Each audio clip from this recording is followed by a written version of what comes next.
Shalom Bapak Ibu Saudara-saudariku yang terkasih dalam Yesus. Kita kembali akan bersama-sama merenungkan firman Tuhan dalam renungan malam GKPA Penjernihan Kamis 27 Januari 2022. Sebelumnya marilah kita bersatu di dalam doa. Kami puji sembah Engkau ya Allah Bapa dalam Yesus. Kami sangat bersyukur untuk segala kebaikan Tuhan yang sudah menyertai, memelihara kami hari lepas hari dalam kehidupan kami. Kami bersyukur untuk seluruh aktivitas yang sudah kami jalani sepanjang hari ini Tuhan. Dan pada malam hari ini kami datang bersembah sujud di hadapan-Mu. Kami akan bersama-sama merenungkan firman Tuhan. Buka hati pikiran kami Tuhan, agar setiap firman-Mu kami boleh mengerti, terlebih kami dapat melakukannya dalam kehidupan kami. Berbicaralah ya Yesus, karena kami siap mendengar. Dalam nama-Mu kami berdoa dan mengucap syukur. Amin. Bapak, Ibu, Saudara-saudariku yang terkasih dalam Yesus, nats kita pada malam hari ini terambil dari Yohanes 6 ayatnya yang ke-41 sampai dengan yang ke-45. Saya akan bacakan untuk kita. Maka bersungut-sungutlah orang Yahudi tentang Dia, karena Ia telah mengatakan, Akulah roti yang telah turun dari sorga. Kata mereka, bukankah Ia ini Yesus, anak Yusuf, yang ibu bapanya kita kenal? Bagaimana Ia dapat berkata, Aku telah turun dari sorga?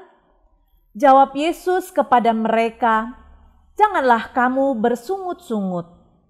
Tidak ada seorang pun yang dapat datang kepadaku, jikalau ia tidak ditarik oleh Bapa yang mengutus aku, dan ia akan kubangkitkan pada akhir zaman.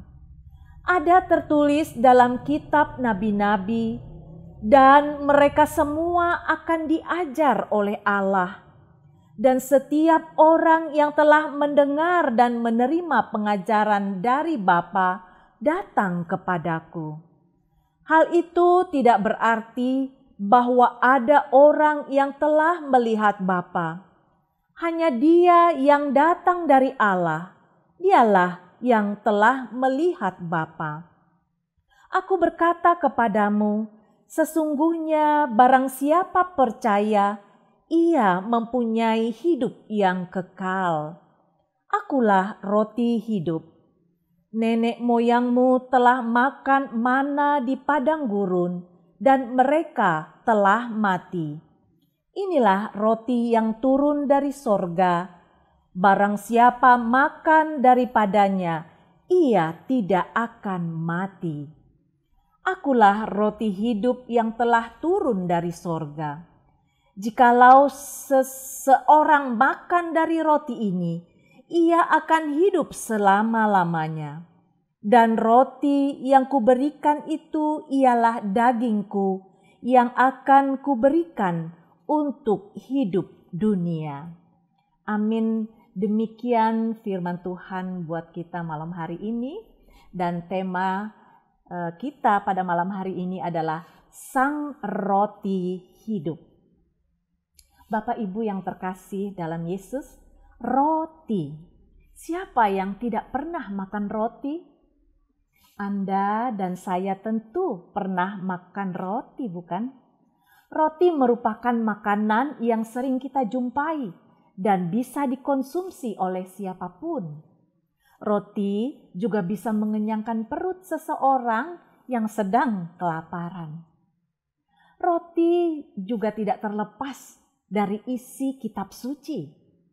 Kitab Keluaran menjelaskan bahwa Allah memberikan roti mana kepada bangsa Israel sebagai makanan mereka selama perjalanan dari perbudakan di Mesir ke tanah perjanjian di Kanaan. Bapak, Ibu, Saudara-saudariku yang terkasih, nats bacaan kita hari ini berbicara tentang roti hidup. Setelah dikenyangkan dengan roti, orang banyak tersebut mencari Yesus ke Kapernaum. Mereka menemukan Yesus di seberang laut. Yesus menyambut mereka dengan sebuah teguran. Sesungguhnya kamu mencari aku karena kamu telah makan roti dan kamu kenyang.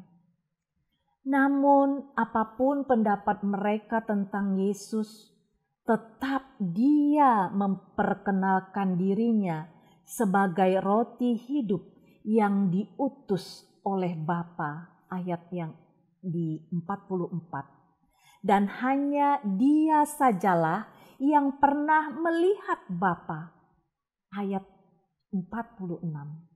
Yesus memperkuat pengakuannya sebagai roti hidup bahwa dia tidak dapat dinilai hanya dari segi kemanusiaannya.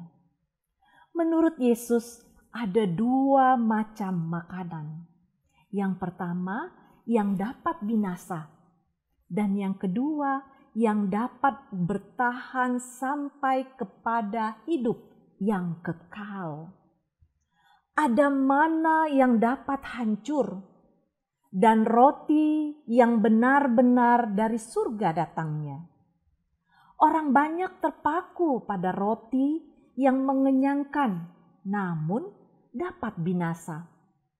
Tetapi seharusnya mereka mencari roti baru yang akan diberikan Anak Manusia serta Bapa, yaitu roti ilahi. Bapak, Ibu, saudara-saudariku yang terkasih dalam Yesus, apa istimewanya roti baru itu? Istimewanya ialah bahwa pemberinya ialah Allah Bapa sendiri, dan bahwa roti itu memberi hidup kepada dunia. Roti semacam ini tidak dapat dihasilkan oleh dunia. Roti itu ialah milik Allah sendiri.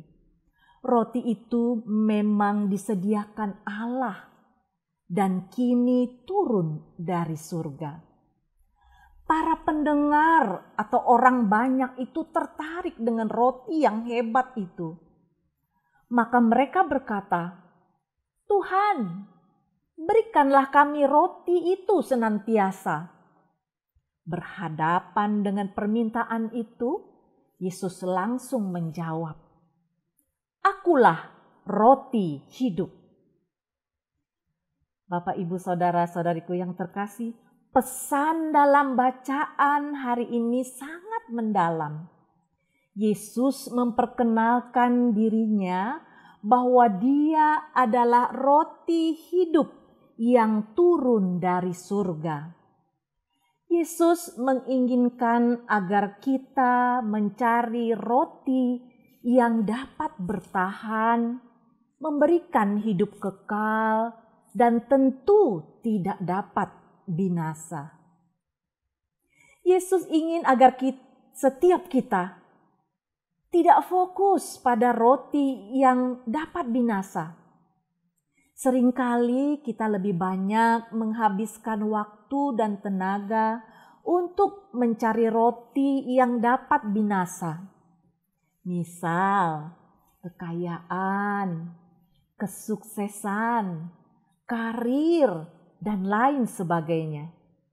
Kita tergiur dengan harta benda, popularitas, dan hidup enak. Kita lupa bahwa semua itu hanya sementara dan dapat binasa. Segala usaha dan jeripaya kita harus bersumber dan bermuara dari dan ke Sang Roti Hidup. Yesus tidak ingin hidup kita binasa. Dia hanya ingin hidup kita berfokus pada Sang Roti Hidup. Bapak, Ibu, saudara-saudariku yang terkasih dalam Yesus, pertanyaannya buat kita semua. Apakah selama ini kita lebih berfokus mencari roti mana ataukah roti hidup? Jika kita masih fokus mencari roti mana, mari kita berkomitmen atau berjanji, apa yang ingin saya lakukan agar saya fokus hanya kepada sang roti hidup? Matius 6 ayat 33. Tetapi carilah dahulu kerajaan Allah dan kebenarannya, maka semuanya itu akan ditambahkan kepadamu. Amin. Yesus memberkati. Kita berdoa. Sungguh kami bersyukur untuk firman-Mu yang boleh menyapa kami pada malam hari ini.